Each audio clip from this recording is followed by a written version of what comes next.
we decided to focus mainly on suicide rather than self-harm, just because that's the big issue that's come up really when Sally's been doing her research.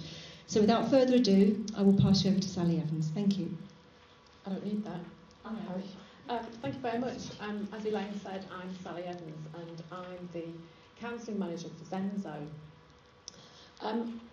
I started doing this piece of research, came out of working with the counselling team around the particular issue of working with suicide.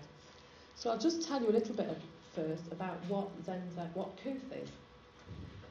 We're an award-winning online counselling and advice service.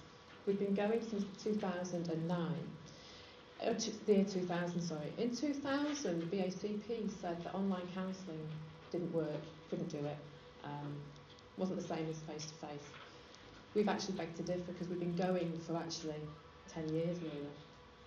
We work with young people from 11 to 25 years of age. We offer a free, confidential and anonymous counselling service with qualified and trained counsellors. And I think the emphasis has to be on the word anonymous because that actually becomes quite important for the rest of the presentation. At the moment, we're located in 14 local authorities and we're actually growing. Sometimes that's difficult because we grow and we get more young people and we stretch the boundaries and it becomes difficult to manage with so many young people. We're supported by an in-house technical team, which is a rather grand way of saying Steve and Derek. I asked Steve earlier on this week if he could give me some figures that made us look really efficient and popular. And yesterday he came back and said that in the past 12 months we had 84 million hits on the site.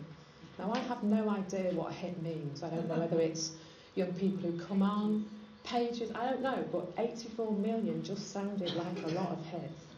What he said would be more interesting is to tell you that we have up to 700 visits per day from young people. At the moment, we're having a spike. We're having a spike and it's gone up to about 1,200. We don't know at the moment why that is. We think it might be to do with the fact it's actually school exam times. Our usage actually goes around in cycles. So at the moment, we're not sure whether it's exam times. We're not sure whether it's actually because we've just employed somebody to go out into schools and do more publicity. I suppose we won't find that out for quite some time. But at the moment we have 1,200 hits per day. We're an organisational member of BACP and we're part of the Children and Young People's Division. So that's essentially what Kooth is. So how do we offer our service? Oh, that's actually our website. I have no idea what Nana Muscuri is doing on our website, but she seems to be there and she's there every time you log on. This is our website, and at the moment it's got Blackburn and Darwin because that's one of the local authorities that we work with. From that, when young people log on, that's what they see, and that takes them to every other page on the website. So we have counselling, we have boards, we have magazines, we have blogs. How do we work?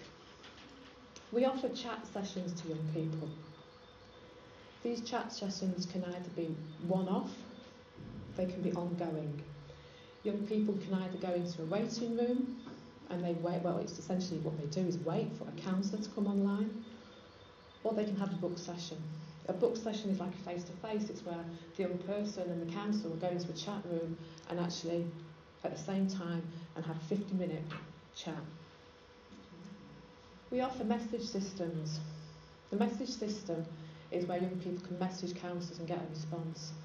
We like to give responses within 24, 48 hours. It's not always possible though. Some young people actually only just come and use the message service.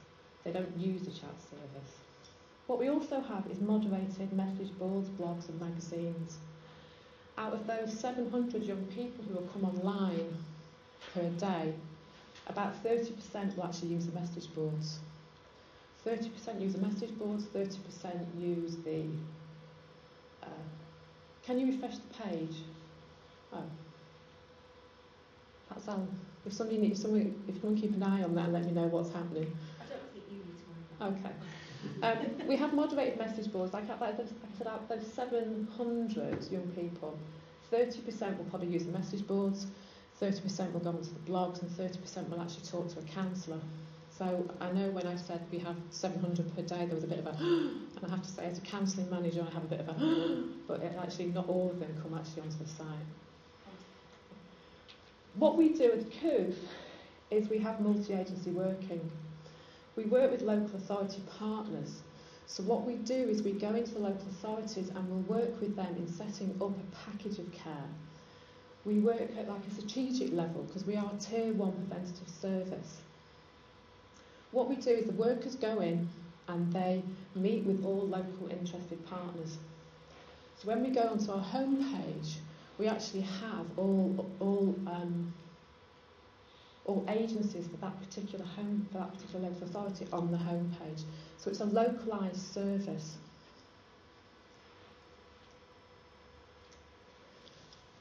Between January 2009 and December of last year, we had 121 serious incidents. A serious incident is a part of the site, it's on the admin site, where counsellors can write any concerns they have regarding a young person. It's where we keep a record of what's happening on the site. And it's basically serious. If it's a serious incident, child protection, significant harm, then we make a note of it. It's where we keep a record. And we had 121 serious incidents last year involving the term suicide. That was young people who either wanted to kill themselves or had recently attempted suicide or attempted in the past. We talk about serious incidents at team meetings, which was part of the reason why it was becoming such an issue, because I read all the serious incidents, I then go to team meetings and we discuss the young people. So that's why I started to think, actually, what's going on? What is it about Kooth, what is it about online work that actually attracts, does it in inverted commas, young people to talk and come on and talk about suicide? What we also found is that many young people were talking for the first time. Some of them had face-to-face workers, but they had still had a preference, it seemed, for talking online. So I started looking at statistics. What I found actually quite shocked me and saddened me, that we actually have 4% of young people who actually go and kill themselves within that particular period. All 4% of deaths in that age group. I found that more young women than young men actually attempted suicide. However, more young men are likely to actually die of suicide, and that was partly because of the methods of actually doing so. More young men were killing themselves by hanging, whereas more young women were killing themselves by self-poisoning. That statistic's actually changing. It seems like what's happening at the moment is more young women are beginning to hang themselves. It seems